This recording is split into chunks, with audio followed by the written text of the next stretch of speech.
Before the coffee gets cold Toshikazu Kawaguchi द्वारा लिखित यह जापानी उपन्यास एक कैफ़े फुनिकुली फुनिकुला की अनोखी कहानी है।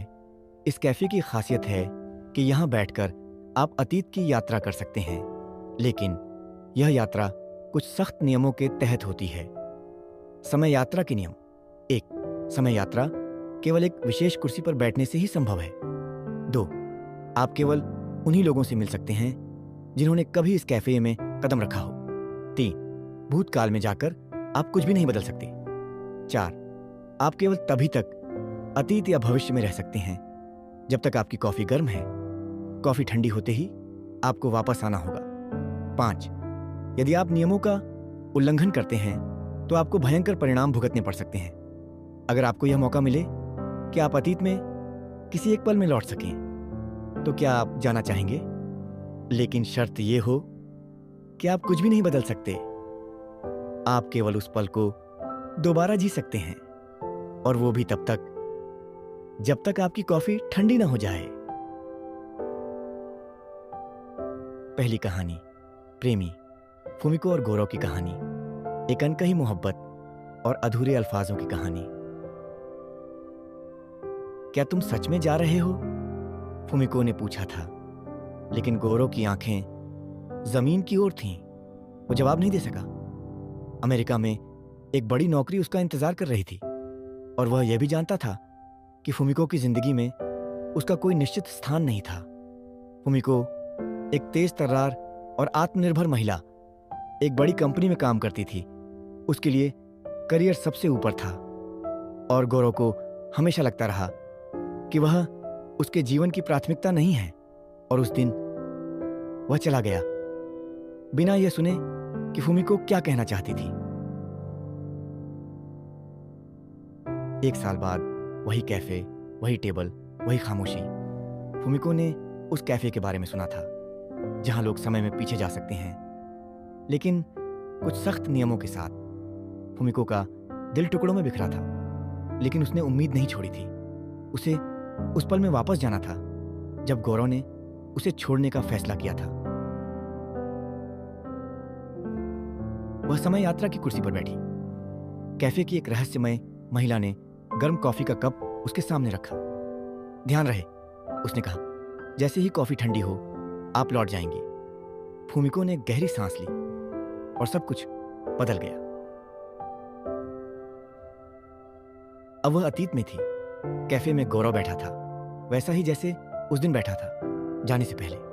उसके चेहरे पर वही संकोच था, वही चुप्पी, लेकिन इस बार फुमिको तैयार थी। उसने अपनी पूरी हिम्मत से कहा, तुम क्यों सोचते हो कि मैं तुम्हें अपने जीवन में नहीं चाहती? गोरो चौंका। तुम हमेशा व्यस्त रहती थी, जैसे मैं कोई जरूरी हिस्सा नहीं था। और तुमने कभी पूछा नहीं कि मैं किसे सबसे ज्यादा चाहती हूं? फुमिको की आंखें नम थीं।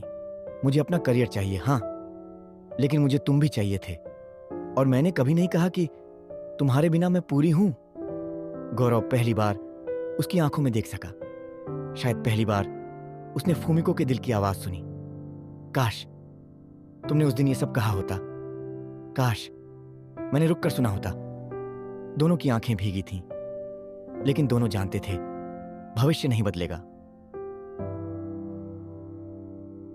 कॉफी ठंडी हो रही थी। गौरव, फुमिको ने कहा, मैं जानती हूं कि हम अब साथ नहीं होंगे, लेकिन कम से कम अब तुम ये जानकर जाओ कि मैं तुमसे प्यार करती थी, करती हूं। गौरव ने मुस्कुराकर उसकी ओर देखा, और मैं भी। फुमिको वापस लौट आई। उसके चेहरे पर उदासी नहीं थी, बल्कि एक हल्की सुकून भरी मुस्कान थी। वह जानती थी कि वह उसे नहीं रोक पाई, लेकिन अपना सच कह पाई। कभी कभी जीवन में हम लोगों को नहीं रोक सकते, लेकिन हम उन्हें यह बता सकते हैं कि वो हमारे लिए क्या मायने रखते थे। दूसरी कहानी, पति और पत्नी, कोताके और फुसागी की कहानी। एक सच्चे प्यार और खोती हुई यादों की कहानी। कैफे का कमरा शांत था। घड़ी की टिक टिक, कॉफी मशीन की धीमी गूंज और पुराने लकड़ी के फर्श की खामोशी। इन सब के बीच कोताके कुर्सी पर बैठी थी। उसकी आंखों में थकान नहीं, बल्कि इंतजार था। इंतजार उस व्यक्ति का जो कभी उसके हर दिन का हिस्सा था, लेकिन अब धीरे धीरे उसे भूल रहा था। फुसागी, उसका पति, एक सजीला, शांत और गहरा सोचने वाला व्यक्ति, अब अल्जाइमर से पीड़ित था। बीमारी ने उसकी यादों को धीरे धीरे मिटाना शुरू कर दिया था, जैसे बारिश पुरानी इंक को बहा ले जाती है। फुसागी अब अपनी पत्नी को पहचानता नहीं था। वह उसे सिर्फ वो नर्स कहकर बुलाता था, लेकिन कोहताके ने कभी अपना प्यार कम नहीं किया। वह अब भी रोज उसकी देखभाल करती, उसे किताबें पढ़कर सुनाती, उसे गर्म चाय देती, उसी स्नेह से जैसे वो पहले करती थी। एक दिन उसे फुसागी का एक पुराना लिफाफा मिला। उस लिफाफे पर फुसागी की लिखावट में लिखा था, जब मैं तुम्हें भूल जाऊंगा तब यह पढ़ना। कोहताके की आंखें भर आईं। उसने वह पत्र खोलना चाहा, लेकिन कुछ ही पलों बाद उसने उसे वापस बंद कर दिया। नहीं, उसने सोचा, यह पत्र मुझे फुसागी के हाथों से मिलना चाहिए, तब जब वह मुझे पहचानता हो। और तब वह पहुंची उस रहस्यमय कैफे में, जहां समय में पीछे जाया जा सकता था, लेकिन नियम थे, आपको लौट आना होगा जब तक आपकी कॉफी ठंडी ना हो जाए। कोहताके ने वह खास कुर्सी ली, वो जो समय यात्रा की चाबी थी। जैसे ही उसने कॉफी का कप उठाया, सब कुछ बदल गया। अब वह अतीत में थी। फुसागी उसी कैफे में बैठा था, मुस्कुरा रहा था, और उसने कोहताके को देखा, पहचानते हुए। ओह, तुम आ गई, उसने कहा, जैसे वह उसका हर पल जानता हो। कोहताके ने खुद को रोने से रोका। तुम्हें कुछ देना है, उसने कहा। फुसागी ने लिफाफा निकाला, वही पत्र। मैं जानता हूं कि एक दिन मैं तुम्हें नहीं पहचान पाऊंगा, उसने कहा, लेकिन मैं नहीं चाहता कि तुम सोचो कि मेरा प्यार कम हो गया। इस पत्र में मेरा सब कुछ है। उसने वह पत्र कोहताके के हाथ में दिया। उसके स्पर्श में वही गर्मी थी जो अब वह भूल चुका था। कोहताके ने सिर्फ एक पंक्ति पढ़ी और आंखें बंद कर लीं। मैं तुम्हें भूल सकता हूं, लेकिन मेरा दिल नहीं भूलेगा। कॉफी ठंडी हो रही थी, समय वापस बुला रहा था। कोहताके ने एक आखिरी बार फुसागी की आंखों में देखा और हल्की मुस्कान के साथ लौट गई। अब वह पत्र उसके पास था, एक याद, एक आवाज, एक अंतिम स्पर्श जो उसकी पूरी जिंदगी को जीने लायक बना गया। कभी कभी हम अतीत को नहीं बदल सकते, लेकिन अतीत हमें बदल सकता है। बहनें, हिराई और कूमी की कहानी। एक अधूरी बहन, बेटी जैसी मोहब्बत और पछतावे से भरी मुलाकात की कहानी। तुम्हारे बिना घर सिर्फ ईंट और दीवारें हैं। कूमी। हिराई एक आधुनिक, तेज और थोड़ी जिद्दी महिला थी, जो अपने माता पिता के पारंपरिक जापानी रेस्टोरेंट को छोड़कर स्वतंत्र जीवन जी रही थी। वह टोक्यो में एक बार चलाती थी, देर रात तक काम करती और जिंदगी को अपने ही अंदाज में जीती थी। उसका परिवार, खासतौर पर उसकी छोटी बहन कूमी, चाहती थी कि वह घर लौट आए, रेस्टोरेंट संभाले और परिवार से रिश्ता फिर से जोड़ ले। लेकिन हिराई नहीं मानी।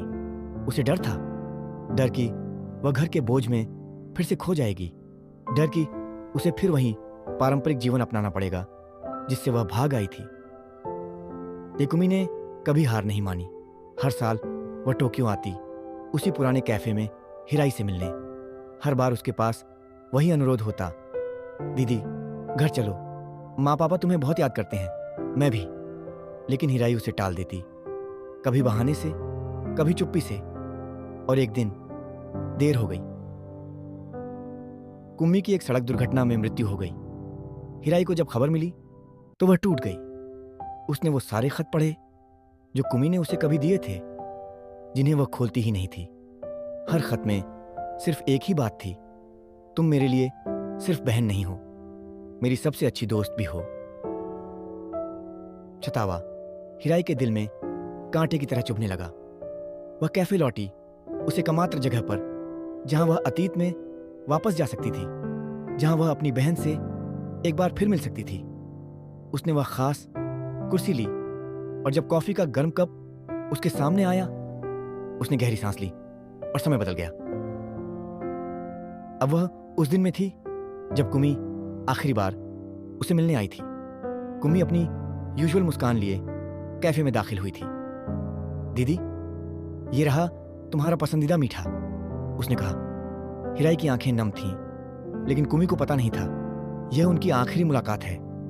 इस बार हिराई चुप नहीं रही। उसने पहली बार कुमी का हाथ थामा और कहा, माफ कर दो मुझे। मैं डरती थी कि अगर मैं घर लौटी तो फिर अपने आप को खो बैठूंगी, लेकिन अब तुम्हारे बिना मैंने सब कुछ खो दिया है।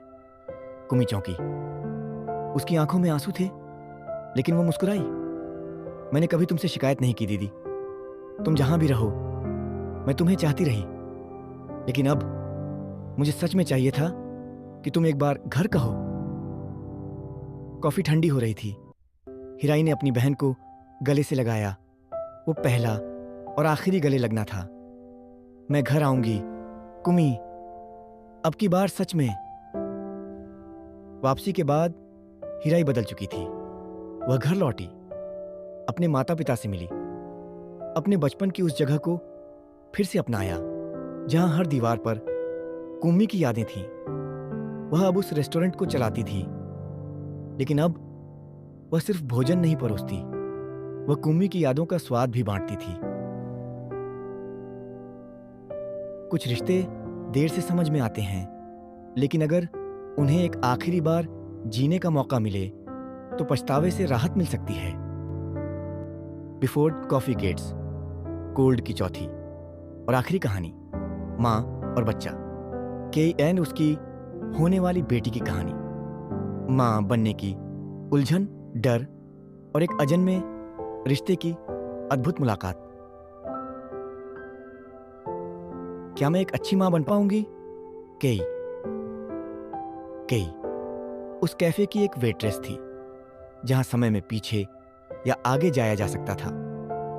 वह शांत, गंभीर और अपनी भावनाओं को बहुत भीतर रखने वाली महिला थी। वह अपने पति नागारे के साथ उस रहस्यमयी कैफे में काम करती थी और अब वह गर्भवती थी। लेकिन यह कोई खुशखबरी नहीं थी उसके लिए, बल्कि एक डर था, बहुत गहरा डर। डॉक्टरों ने उसे बता दिया था कि उसका गर्भ जोखिम भरा है, उसकी जान को खतरा है। यदि वह इस बच्चे को जन्म देती है तो शायद वह खुद न बच पाए। और कई एक भयानक उलझन में थी। क्या वह इस बच्चे को जन्म दे और अपनी जान जोखिम में डाले, या फिर सुरक्षित रहे लेकिन एक जीवन को दुनिया में आने से रोक दे? वह खुद को अंधेरे में अकेला महसूस कर रही थी। कोई उत्तर नहीं था, सिवाय एक रास्ते के वक़्त में आगे जाकर यह देखना कि वह बच्ची कैसी होगी। उसने वो खास कुर्सी ली और भविष्य में कदम रखा। कॉफी का गर्म कप सामने रखा गया। याद रखो, कैफे की रहस्यमय महिला ने कहा, तुम केवल तब तक वहां रह सकती हो जब तक कॉफी ठंडी ना हो जाए। अब वह भविष्य में थी, शायद 8 साल आगे। एक छोटी सी लड़की कैफे में घुसी। सुनहरी आंखें, मासूम मुस्कान और वही हाथों की हरकतें जो केई की थीं। लड़की ने देखा और पूछा, क्या आप मेरी मम्मी हैं? केई की आंखों से आंसू बह निकले। हाँ, मैं हूं। तुम कैसी हो? बच्ची ने हंसते हुए कहा, आप बहुत अच्छी मम्मी हैं। आप मुझे कहानियां सुनाती हो जब मैं डरती हूं। आप बहुत मजेदार हो और सबसे प्यारी भी। के फूट पड़ी। उसका डर पिघलने लगा। वह अब जान चुकी थी कि अगर वह यह कुर्बानी देती है तो कोई है जो उसे बेहद चाहने वाला है। कॉफी ठंडी हो रही थी। लड़की ने उसका हाथ थामा और कहा, मुझे मत छोड़ना मम्मी, मैं आपको बहुत प्यार करती हूं। केई लौट आई। उसके चेहरे पर कोई उलझन नहीं थी। अब वो जान चुकी थी कि उसका निर्णय कठिन है, लेकिन बेईमानी नहीं। उसे अब मौत का डर नहीं था, उसे अब मां बनने का यकीन था। वो मुस्कुराई। उसने नागारे का हाथ थामा और कहा, मैं तैयार हूं। कभी कभी हमें अपने भविष्य को देखने की जरूरत होती है ताकि हम वर्तमान में जीने की हिम्मत कर सकें। कुछ मुलाकातें वक्त के उस कोने में होती हैं जहां ना अतीत रहता है न भविष्य, बस एक पल होता है जो दिल को हमेशा के लिए छू जाता है। इस छोटी सी कॉफी टेबल पर 4 जिंदगियों ने अपने अधूरे सवालों के जवाब पाए और हम सबने सीखा कि अगर दिल में चाहत सच्ची हो तो वक्त भी थोड़ा रुक जाता है। आपने इन कहानियों को सुना, महसूस किया और जिया, इसके लिए आपका दिल से शुक्रिया। अगर आपको ये कहानी पसंद आई तो हमारे चैनल कथा कहानी को जरूर सब्सक्राइब करें, क्योंकि अगली कहानी जल्द ही आ रही है। एक और दिल को छू लेने वाली मुलाकात। बेल आइकन दबाइए ताकि अगली बार भी हम और आप मिलें एक नई कहानी के साथ, जहां शब्द नहीं सिर्फ एहसास बोलते हैं। धन्यवाद।